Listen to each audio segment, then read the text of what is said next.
유네스코 세계유산 부석사에 오신 걸 환영합니다. 한국의 사찰 중에 최고 으뜸인 부석사를 한번 관람해 보실 건데요.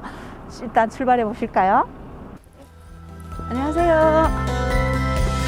안녕하세요.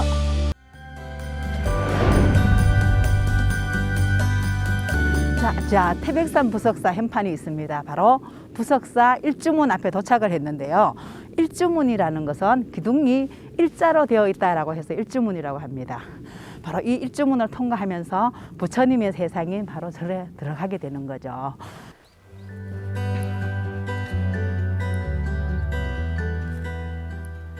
자, 여기까지 오셨는데요. 여기 돌 기둥이 2개 보입니다. 이 돌 기둥은요, 단간지주라고 하는데 부석사에서 처음 만나는 문화재, 바로 보물 255호가 되겠습니다. 이 단간지주라는 것은 긴 장대를 세워놓고 장대 끝에다 깃발을 매다는데요. 그 깃발이 멀리서도 보일 수 있게 하는 것이죠. 그 장대를 고정시켜주기 위하여 지주 역할을 하는 지주대인데 바로 단간지주라고 하는 겁니다. 자, 이곳은 천왕문인데요. 이곳을 우리가 사찰에 들어갈 때 생사분기점이라고 생각을 하시면 좋을 것 같아요. 막 여기서 내가 살아생전에 얼마나 공덕을 쌓았느냐에 따라서 위로 올라가서 서는 위치가 달라진다는 것이죠.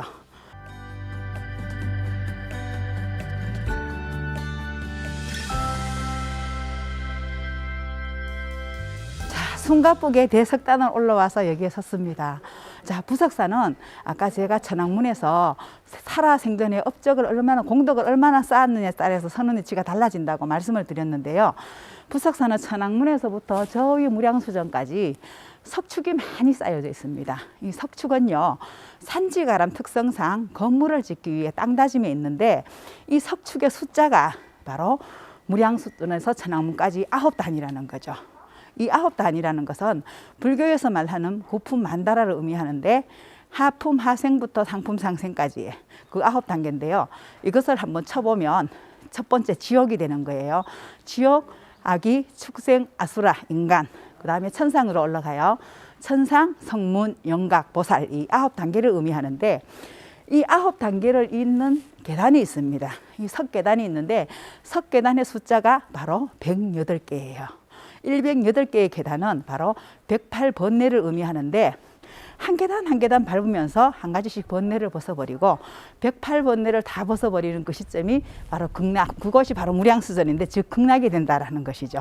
자, 앞에 보시면 범정루가 있습니다. 범정루에 현판이 하나 걸려 있는데요. 봉황산 부석사라고 쓰여 있죠. 우리가 방금 지나온 일주문 앞에서는 태백산 부석사라고 쓰여 있었는데 여기는 봉황산 부석사라고 쓰여 있다라는 것이죠. 그런데 부석사는 하나인데 왜 2개의 이름이 쓰여 있느냐 하면은요, 작게 봤을 때는 바로 뒷산이 봉황산이에요. 그러니까 봉황산 부석사가 되는 것이고 뒤에 큰 산 줄기는 태백산 줄기다라고 할 수가 있습니다. 큰 규모로 볼 때는 바로 태백산 부석사가 되는 것이죠. 그래서 봉황산 부석사, 태백산 부석사 2개 다 사용하고 있는데 어느 것을 사용해도 정확하다라고 할 수 있겠습니다.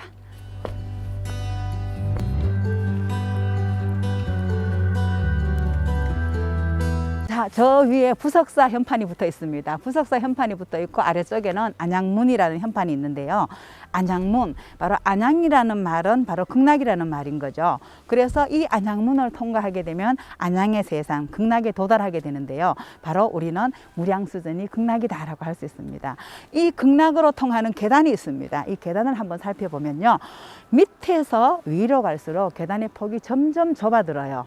그래서 이 계단의 폭이 위로 갈수록 좁아진다는 것은 내가 아래에 있을 때 나보다 높은 데 있는 사람, 나보다 도량을 많이 쌓거나 훌륭한 사람을 바라볼 때는 좁은 문을 통과한 사람이기 때문에 공경해야 된다라는 뜻이 내포되어 있다고 할 수 있겠는데요. 위에서 내려다볼 때는 계단의 폭이 일자로 되어 있어요. 위에서 내려다볼 때 일자로 되어 있는 이유는 밑에서 위를 올려다볼 때는 공경을 해야 되지만 위에서 내가 내려다볼 때는 아래에 있는 사람이라고 해서 나보다 못하거나 부족한 사람이 아니라 나와 동등한 사람이다, 그런 뜻이 있다고 할 수 있겠습니다.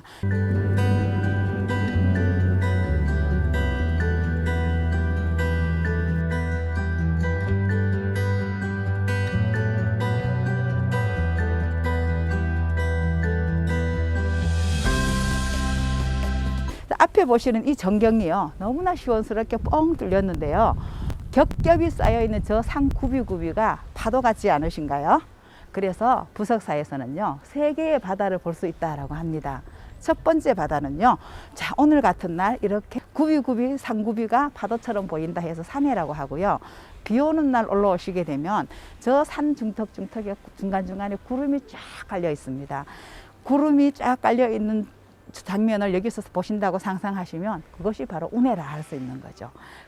그리고 세 번째 바다는요, 날 맑으면 산해요, 날 흐리면 운해고, 눈 감으면 심해로다라고 해서 눈만 감으면 마음속에 바다가 하나 더 생기게 되는 것이죠. 그래서 바다가 그리우면 부석사로 와라라고 해서 부석사에는 세 개의 바다를 즐길 수 있다라고 하겠습니다.